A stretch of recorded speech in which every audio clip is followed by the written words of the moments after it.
I've been asked to comment on the claim that an unreacted thermite material was found in the debris of the World Trade Center buildings. In particular, I've been asked to address this paper, which was published in the Open Chemical Physics Journal. The paper concludes with this statement. Based on these observations, we conclude that the red layer of the red-grey chips we discovered in the World Trade Center dust is active, unreacted, thermitic material, incorporating nanotechnology, and is a highly energetic pyrotechnic or explosive material. In order to understand the significance of what this paper is saying, I'll give a brief summary of thermite and thermate.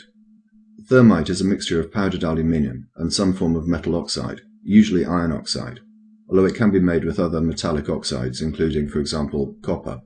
When these two materials react, the result is a formation of iron and aluminium oxide and a great deal of heat. In short, it is a highly exothermic reaction. Also, because the oxygen necessary for the process comes from the metal oxide, thermite compounds do not require atmospheric oxygen, and so are ideal for use in, amongst other things, underwater incendiary devices. However, thermite can be somewhat troublesome to ignite, and the subsequent reaction is violent and unpredictable. These factors, as well as the difficulty of applying it to the surface of a structure in a satisfactory manner, mean that it is not suitable for controlled demolition. As far as I'm aware, thermite has never been used in a controlled demolition ever. Thermate is a variety of thermite, with the addition of small quantities of other substances, such as sulfur. These additional elements have the effect of increasing the heat output and also lowering the ignition point. Nanothermate is the same as thermate, but the particles are smaller. It has been suggested that this form of thermate can be contained in a gel and be formed or shaped in such a way that it could be used in a controlled demolition. That said, I am not aware of any thermatic material ever having been used in a controlled demolition. Back to the paper. Before going into detail of the paper, it's necessary to look at the authors and where the paper was published. In relation to the authors, you can easily do the research yourself. I'll mention just a few. Stephen Jones is a well-known 9/11 conspiracy theorist who has been publishing papers on the subject for 5 years or more. He also gives many lectures on the subject. Niels H. Harriott has a similar pedigree. Greg Roberts gave his address as Architects and Engineers for 9/11 Truth, a collection of 1,000 or so people from across the world who have joined together to encourage further investigations into 9/11 due to their belief that the original investigations were, in effect, a cover-up. One gives their address as International Center for 9/11 Studies.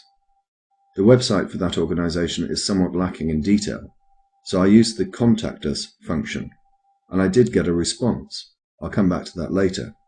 Bearing in mind that the conclusion that they reach in this paper basically uncovers one of the greatest conspiracies the world has ever known, where do they go in order to publicize their findings? The Open Chemical Physics Journal. This, it has to be said, is an interesting choice. And by interesting, I mean not only are the contents of the paper not appropriate for a journal purporting to cover that topic, but I also mean it in a totally and deliberately sarcastic way. The journal is nothing short of a joke. Despite having an editorial board of 90 or so people from throughout the world, in 2009, the journal published 4 papers. To give you some idea of how staggering this is, YouTube user Thunderfoot has published, on average, 4 papers a year. But perhaps what is more interesting is the account given by Philip Davies, a graduate student of Cornell University. This article appeared in the New Scientist in September of last year. I'll pick it up at the beginning of the second paragraph. Earlier this year, Davies started receiving unsolicited emails from Bentham Science Publishers, which publishes more than 200 open access journals, which turn the conventional business model of academic publishing on its head by charging publication fees to the authors of research papers and then making the content available for free. As the emails stacked up, Davies was not only encouraged to submit papers, but was also invited to serve on the editorial board of some of Bentham's journals, for which he was told he'd be allowed to publish 1 free article each year. I received solicitations for journals for which I had no subject expertise at all, says Davies. It really painted a picture of vanity publishing. So Davis teamed up with Kent Anderson, a member of the publishing team at the New England Journal of Medicine, to put Bentham's editorial standards to the test. The pair turned to SCI Gen, a program that generates nonsensical computer science papers, and submitted the resulting paper to the Open Information Science Journal, published by Bentham. The paper, entitled Deconstructing Access Points, made no sense whatsoever, as this sample reveals. In this section, we discuss existing research into black-red trees, vacuum tubes, and courseware. On a similar note, recent work by Takahashi suggests a methodology for providing robust modulates, but does not offer an implementation. Davis and Anderson, writing under the nom-de-plume David Phillips and Andrew Kent, also dropped a hefty hint of the hoax by giving their institutional affiliation as a Centre for Research in Applied Phonology, or CRAP. Yet 4 months after the article was submitted, David Phillips received an email from Sana Mokharam, Bentham's assistant manager of publishing. This is to inform you that your submitted article has been accepted for publication after peer reviewing process, the name of the publication. I would be highly grateful to you if you could please fill and sign the attached fee form and covering letter and send them back to me via email as soon as possible to avoid further delay in publication. The publication fee was $800 to be sent to a P.O. box in the United Arab Emirates. Having made his point, Davis withdrew the paper. I failed to mention earlier that Kevin Ryan and Frank Legg are joint editors, along with Stephen Jones, of the Journal for 9/11 Studies. So far, we have a collection of authors who appear to have a bias. Allegations of bias are something that Stephen Jones is familiar with. In his paper, Why Indeed Did the WTC Buildings Collapse?, he used this photograph, with the annotation, workers evidently peering into hot core under the WTC rubble. This photograph was doctored. This is the original, and the glow that you actually see is from a portable light used by the workmen as they searched through the rubble.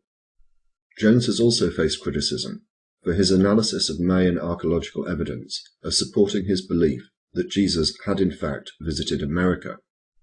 In any event, the authors then published the paper in an obscure journal with a dubious reputation for peer review.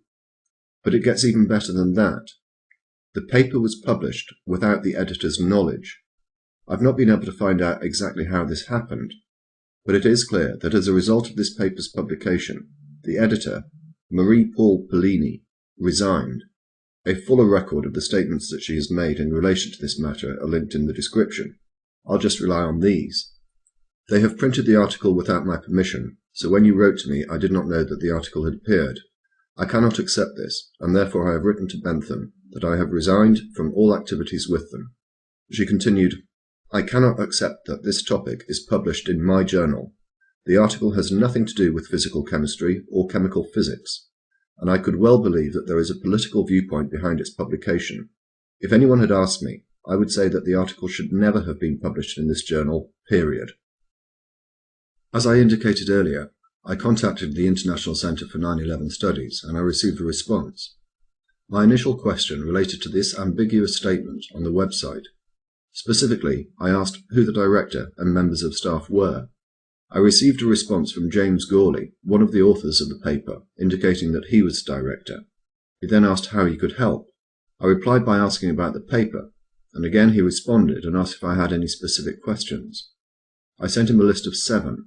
For the purposes of this video, only a few are important. I asked him whether the paper had been peer-reviewed. His response was, it was peer-reviewed by, if I remember correctly, 2 reviewers chosen by the journal editors. I don't recall if I ever found out who did the review, or who it was if I did. I asked about the editor's resignation. His response was, I didn't follow the resignation episode very well. I think I recall something about her saying something like she didn't feel qualified to give her opinion on the paper's technical merits, which was a nonsense. But what is of more importance is this. I don't know whether the people who rely upon this paper as evidence of the use of thermite or thermate actually know what the paper says. Here is a response I received from James Gawley when I touched upon the subject. Firstly, we don't know whether nanothermite was used to bring the towers down. It might have played some other role, such as keeping the fires going long enough to make the fire-induced collapse theory plausible. It might have been used in conjunction with other high explosive materials to bring the building down.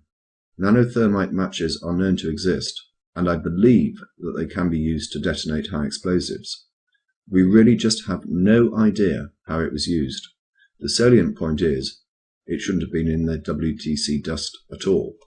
And here is Niels Harrit, another of the co-authors, talking about the same issue.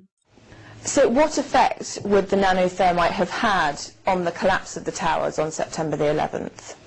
Actually, within the group of authors behind this paper, which we published in April, there are diverging opinions about what this nanothermite was used for.